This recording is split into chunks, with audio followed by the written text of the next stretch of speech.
you said you had two mums. What do you mean by that? So culturally for us, we don't really subscribe to like cousins and aunties and stuff in Gambia as much. So my mum and my auntie, so the moment my mum got married, when she was going off to my dad's family home, my auntie moved with her as a support. Yeah. So my auntie's always lived with us from when I was born, and that's as a help. So you remember when people like when my mum got married, she went to the big house. So what happens to your auntie? For instance, she wants to get married. Then she goes off. And then, so let me explain. So funnily enough, so then when my mum got married, my auntie moved with her. And that's because my dad was one of 14.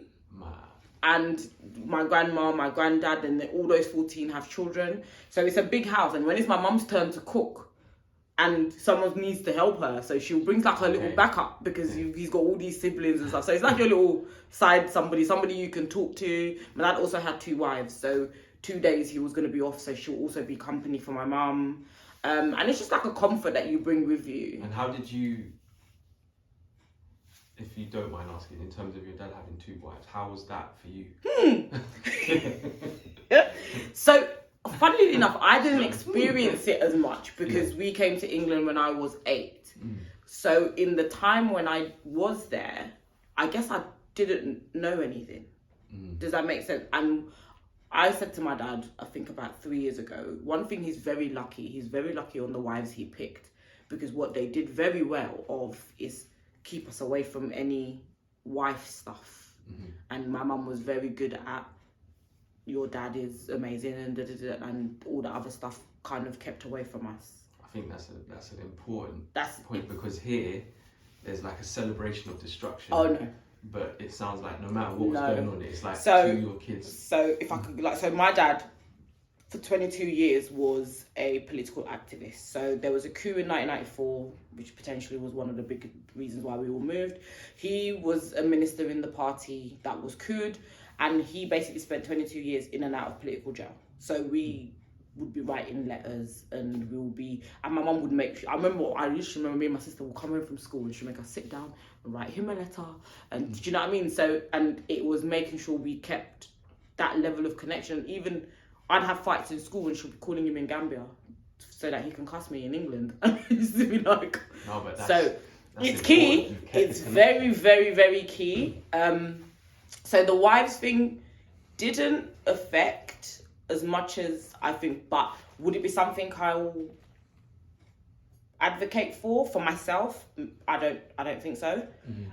Only because I'm very strong in the belief of foundation of family, and I do think there are things that are missed when the back and forth is happening, depending on the person. And I think it's very, very hard in this generation for men to do it properly. Yeah, and you have to. It's interesting though that you haven't overly judged it. No, so my auntie, a lot of my family members. I'm not, and if anybody who can do it, I say, Alhamdulillah to you. You have to know yourself. I think that's what it is. Because my mum was the second wife. My mum wasn't the first; she was the second. So I'm a product of it, and I'm very proud to be a product of it. So when my auntie moved with my dad and with my mum, so we were born with her in the house. We were just used to her being in the house. So when we moved, we all moved together to England. So she came. So my mum moved first actually and left us with my auntie. So she was our primary carer. So we all moved together, and then my auntie got a uni in Birmingham. And then it was the same year I was going to do my GCSEs. Also the same year she was going to get married. So then my mum sat me down and said, she's going to be on her own. So do you want to go over? And so the same thing that happened with my mum, where my auntie went with her, I went with my auntie. So I actually spent most of my life in Birmingham with my auntie. So technically she's my first mum. Not that I see her as more of a mum, but so like now my sister, she's had children. My mum does all her childcare. My mum retired immediately after my sister had my nephew, and has been looking after my nephew for 5 years. And so then the other ones, we're very like this. Yeah. Like we're very big. We don't believe in childcare. We don't like. So the same thing when if I have children, my auntie would be coming to do grandma. But it's important They know because their roles, man. They know. listen. I hope importance of- and she's a nurse. She's a big nurse. Like, it's not like she's got her, but it's not an expectation because she can say no. But that's also the time for them to rest. But what it sounds like from hearing is you lot understand the importance of raising the child and helping them to understand their culture. I think one thing I've said, and I'm not like this woman. I'm not a feminist, but I'm not this woman that will be doing. If I have children, I'm raising my children. Like Janet at the nursery is not raising. Do you know what I'm like? Yeah.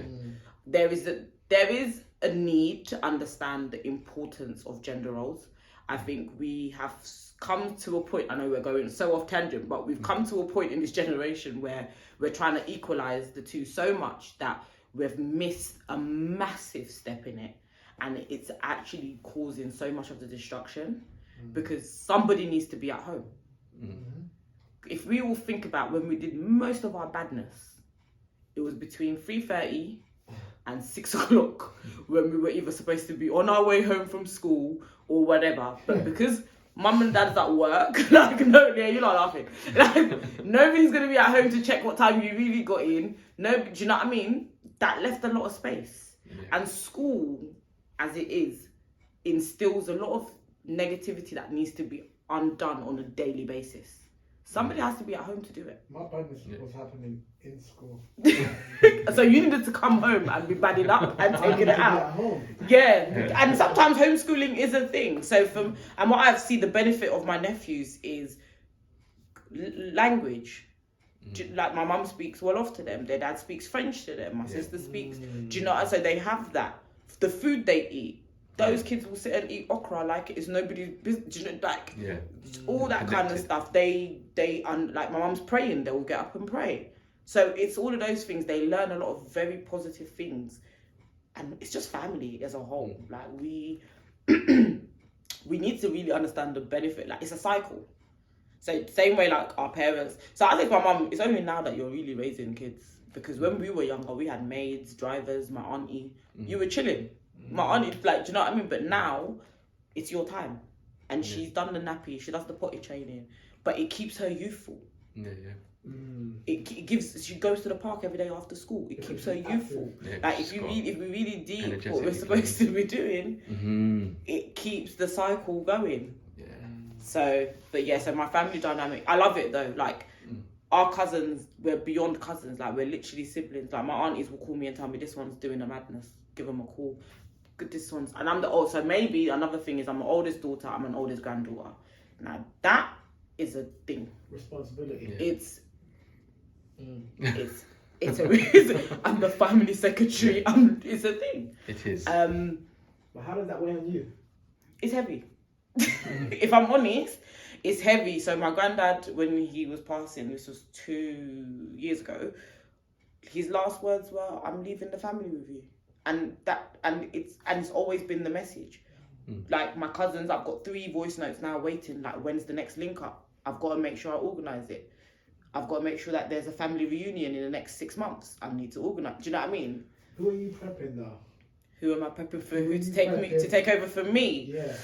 Do you know what? That's interesting because I haven't started doing that, and I need to. Don't I? I need to pick someone. Yeah. None of them can do it. You got to put them for a filtering system. Yeah, need to.